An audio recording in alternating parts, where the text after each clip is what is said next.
الحمد لله الحمد لله الذي أبدى الأخلاق والأرضين،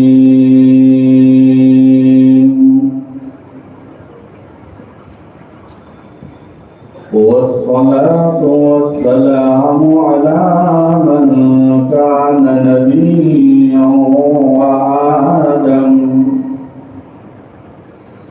وآدم بين الماء والدين،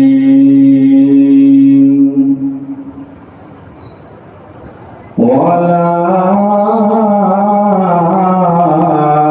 آله وأصحابه وأزواجه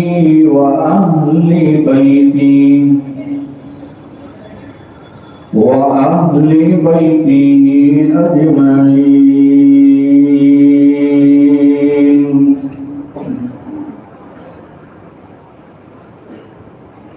أما بعد، فأعوذ بالله من الشيطان الرجيم. بسم الله الرحمن الرحيم.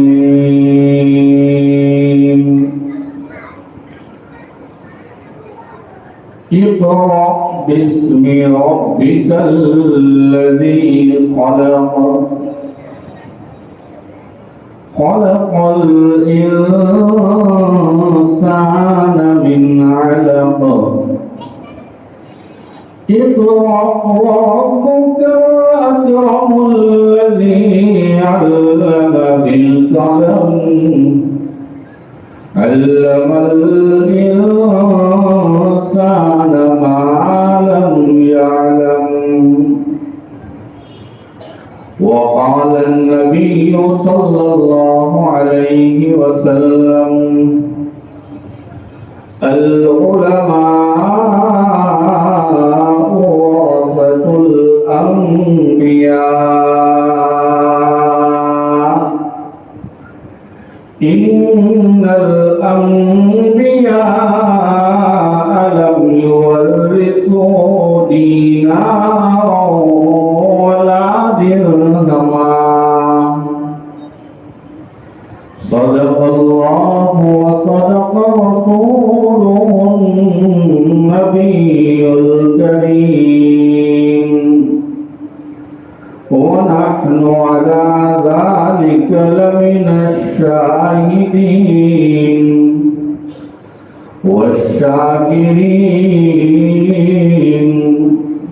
والساجدين، والحمد لله رب العالمين.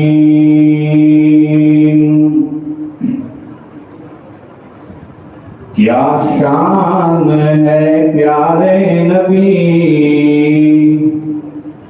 حق نے عطا کی سروری، معراج سے دی برتری، بلغ العلا بکمالی. ظلمات کی جب کفر کی، شرک و ضلالت متگری، ایمان کی روح پھونک دی، کشفت دجا بجمالی. اسلام کی دعوت بھی دی، تکلیف بھی اس نے سہی، جس نے دعا دشمن کو دی، حسنت جمیع خصالہ.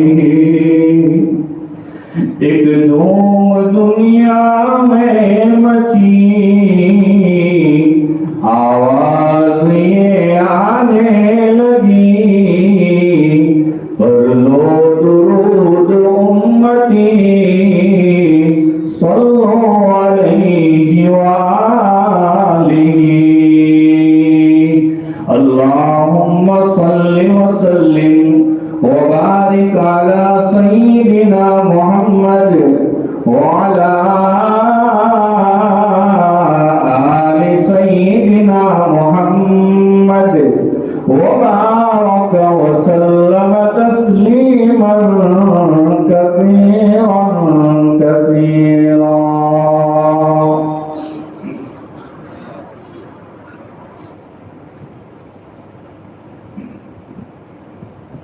واجب الاحترام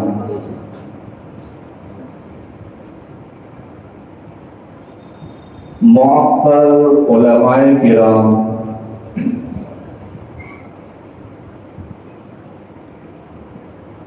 دور و دراز سے تشریف لائے ہوئے معزز مہمانان نظام،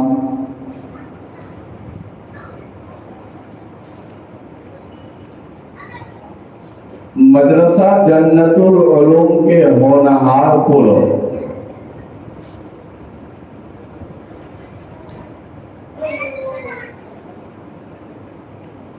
اس وقت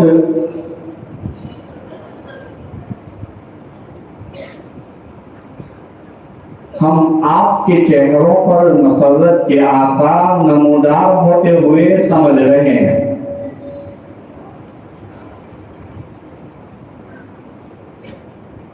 وجہ اس کی یہ ہے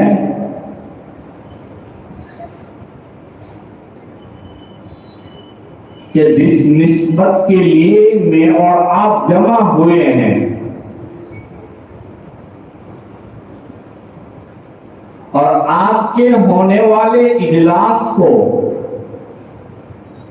جو اسٹیٹس دیا گیا ہے، مدرسہ جنت العلوم میں آج بخاری شریف کا جلسہ ہونے والا ہے، آج بخاری شریف کی تقریب ہونے والی ہے، آج بخاری شریف کو ختم کیا جائے گا، اور سب کا اس پر یقین ہے میرے آقا صلی اللہ علیہ وسلم کے لیے وہ مقبول فرمودات ہے، وہ مقبول فرمودات ہے کہ جن کے اختتام پر اللہ اپنے بندوں سے اتنے راضی ہو جاتے ہیں کہ اس کے اختتام پر مانگنے والوں کو اللہ خالی جھولی نہیں جانے دیتے، اس کو بھر کر ہی جانے ہیں۔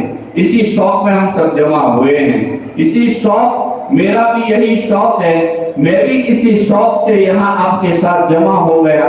دیکھو، بیان کرنا میرا کوئی مقصود نہیں تھا اور نہ کوئی مضمون اس وقت میرے دھیان میں تھا کہ میں اس بات کو آپ کے سامنے پیش کروں، حقیقی بات سمجھاؤں۔ جب حضرت یہاں ابھی مجھ سے پہلے حضرت مولانا منظور عالم تشریف فرما تھے، میں اس سے پہلے پیچھے بیٹھ کر ایک حدیث میں نے اپنی کاپی میں نوٹ کی، اور وہ حدیث وہی تھی جو حضرت نے تلاوت کی، جو مضمون میں سوچ رہا تھا، جس مضمون سے میں آپ کے سامنے بات کرنا چاہتا تھا، تاکہ اس بہانے اللہ مجھے بھی تقویٰ دے دے، میری ان باتوں کی برکت سے اللہ آپ کو بھی دے دے، اور اس بہانے آنکھ سے ایک گرم آنسو بہہ جائے۔ میرے آقا صلی اللہ علیہ وسلم نے فرمایا، حضرت ابن مسعود راوی ہے، حضرت ابن مسعود رضی اللہ تعالیٰ عنہ فرماتے ہیں، اللہ کے خوف سے اللہ کا کوئی بندہ اللہ اور اس کے رسول کی بات سن کر اس کے دل پر اگر ایک رقت طاری ہو گئی، عاجزی کا جذبہ پیدا ہو گیا، اللہ کے نبی صلی اللہ علیہ وسلم نے فرمایا، میری امت کے آنسو کو اللہ نے وہ مقام دیا ہے، اللہ کے خوف سے اتنا آنسو بہا کہ اس کا گال نہیں، اس کے صرف اس کی آنکھ سے نکلا، اور آنکھ کی پلک جو اللہ نے آنکھ کی حفاظت کے لیے پیدا کی ہے، وہ آنسو کی برکت سے یہ پلک اگر بھیگا ہو گیا، کل قیامت کے دن اس خوف سے، اس آنسو کی برکت سے اللہ اعلان فرمائیں گے، فلاں ابن فلاں کھڑا ہو جائے، ایک مرتبہ اللہ والا اللہ اور اس کے رسول کی باتیں کر رہا تھا، اس کے دل پر میرے اور میرے رسول کی محبت طاری ہو گئی، اشرکا دین اسے یاد آ گیا، اور اس وقت اللہ کے خوف سے وہ اتنا ہو گیا تھا کہ اس کے آنکھوں سے، اس کے آنسوں سے گال تو گیلے نہیں ہوئے، اس کی آنکھ کی پلک صرف گیلی ہو گئی تھی۔ اس پلک کے گیلے ہونے کے صدقے آج میں اس کی مغفرت کر دیتا ہوں۔ میرے بھائیو، اللہ کی یہاں بہت بڑی قیمت ہے۔ تو خیر میں عرض یہ کر رہا تھا کہ میں وہی حدیث اپنی کاپی میں یہاں بیٹھ کر نوٹ کر رہا تھا، میں آیا اور میرے دوستوں احباب نے مجھے حکم کیا کہ تجھے بھی چند منٹ کے لیے بولنا ہے۔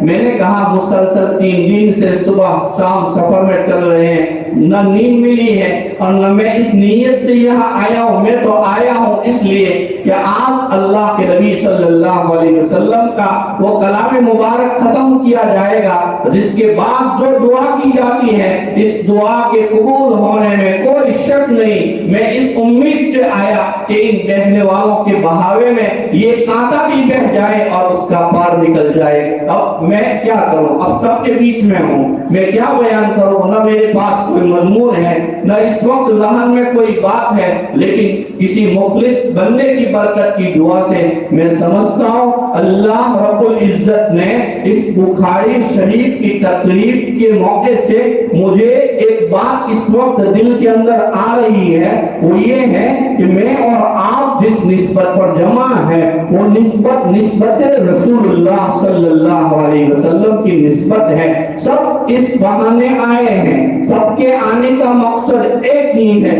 بخاری شریف ختم کی جائے گی، دعا ہوگی اور اس دعا کی قبولیت میں ہم جیسے کانٹوں کو بہا دیا جائے گا اور ہم پار لگ جائیں گے۔ کل قیامت کے دن یہی مجلس ہمیں کام آ جائے گی۔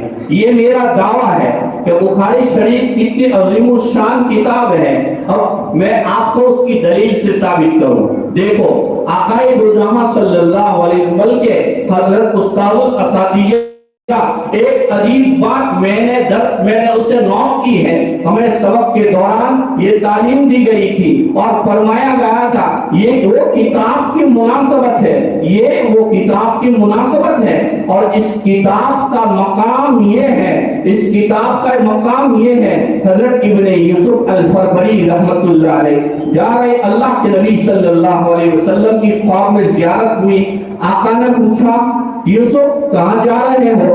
جواب دیا یا رسول اللہ میں اسماعیل کی ملاقات کے لیے جا رہا ہوں، رحمہ اللہ تعالی، اسماعیل کی ملاقات کے لیے جا رہا ہوں۔ اللہ کے نبی نے جواب دیا، اللہ کے نبی نے ارشاد فرمایا اسماعیل کو محمد رسول اللہ کا بھی سلام کہنا۔ کتنی اونچی نسبت پر ہم جمع ہیں، کون سی کتاب کا ختم کیا جا رہا ہے، کون سی کتاب کے تبرکات حاصل کرنے کے لیے میں اور آپ جمع ہیں۔ میں نے دعویٰ کیا، دلیل کے اندر میں نے اس کو پیش کیا۔